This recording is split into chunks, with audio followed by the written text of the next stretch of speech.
kwa hapa Zanzibar pia tuna miradi ya kimkakati. Moja ni bandari. Bandari mfano tuna bandari ya Malindi pale ya Mpigaduri, tuna bandari ya Mangapwani, lakini pia kuna miundombinu ya usafiri. Kwa mfano barabara kuu, kuna swala la barabara za juu, tunazungumzia flyover, ukienda pale Mwanakwerekwe, tukienda Amani.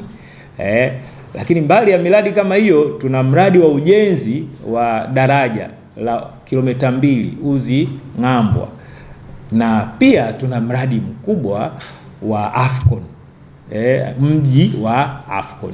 Baadaye nitajikita zaidi kwa Zanzibar na kwenye mji wa Afcon. Nataka nionyeshe faida hapa, kwa nini miradi hii ya kimkakati serikali inapowekeza ni tofauti na sekta binafsi.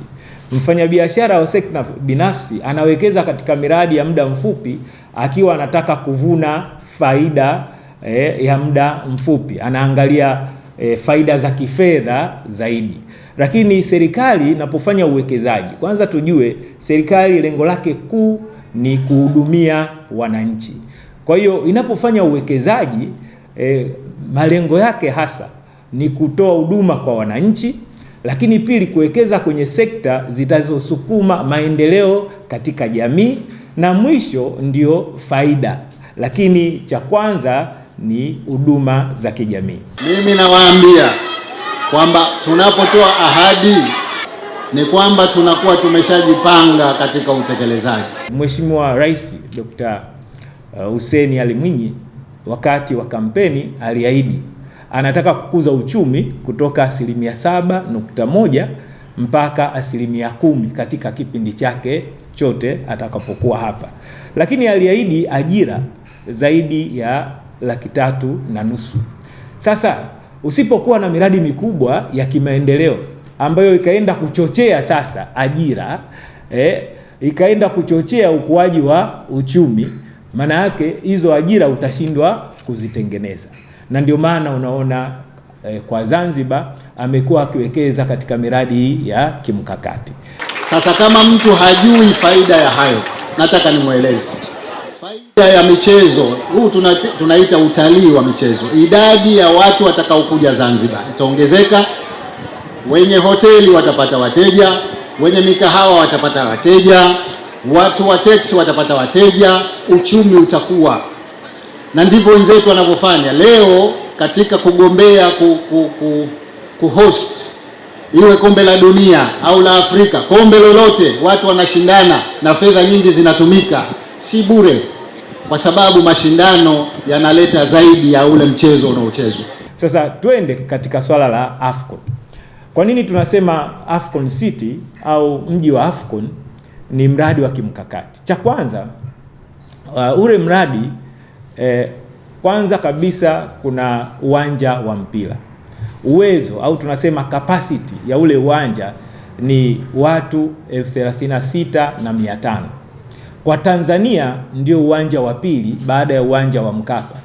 Uwanja wa Mkapa uwezo wake au tunasema capacity ni watu 60,000. Kwa hiyo kwanza ni branding kwa Zanzibar, kwamba kwa Zanzibar tuna uwanja mkubwa wa pili Tanzania nzima. Lakini kingine ni kwamba kwenye swala hili la Afcon ni swala la Tanzania nzima, ingawa mimi nitajikita na Zanzibar. Angalia Arusha wanajenga uwanja wa Afcon nao, lakini uwezo wake ni watu 30,000. Kwa hiyo sisi tuna uwanja mkubwa zaidi kuliko wa Arusha.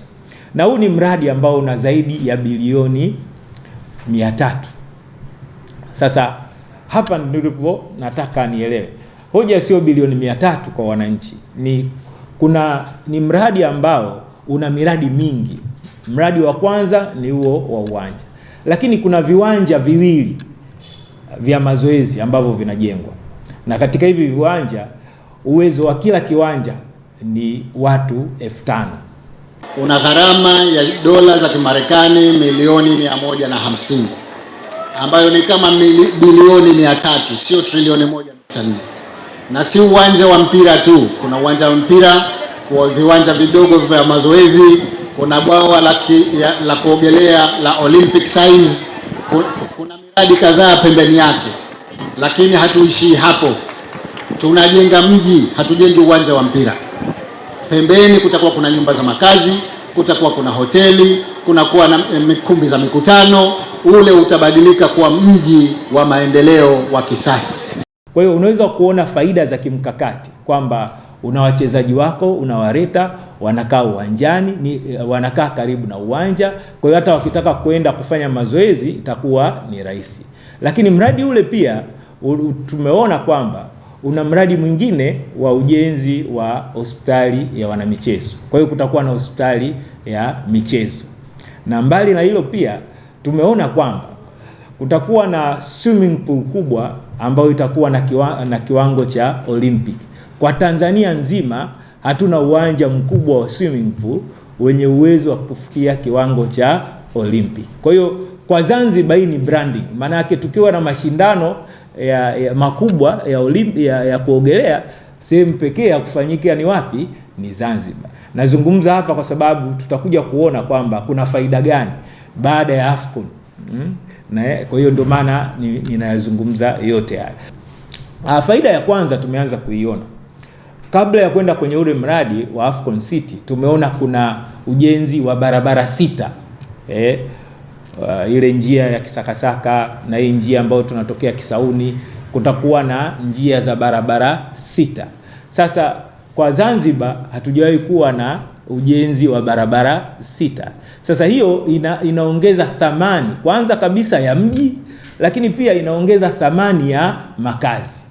Kwa hiyo hapa nataka niwape tu mfano. Kwa mfano, kwa sasa tulikuwa na kombe la dunia ambalo limefanyika Marekani.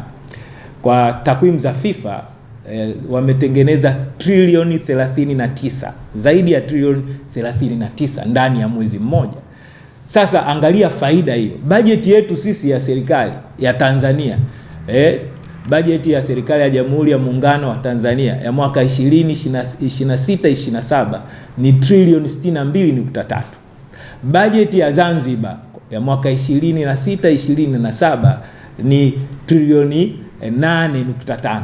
Sasa angalia, FIFA wametengeneza trilioni 39. Nini ninachotaka kusema? Ninaonyesha umuhimu wa uwekezaji katika sekta ya michezo. Na ukizungumzia michezo lazima uzungumzie miundo mbinu. Hatuwezi kuwa na michezo kama hatuwekezi katika miundo mbinu ya michezo. Mheshimiwa Rais Dr. Hussein Mwinyi amekuwa akifanya hii kazi vizuri, na sisi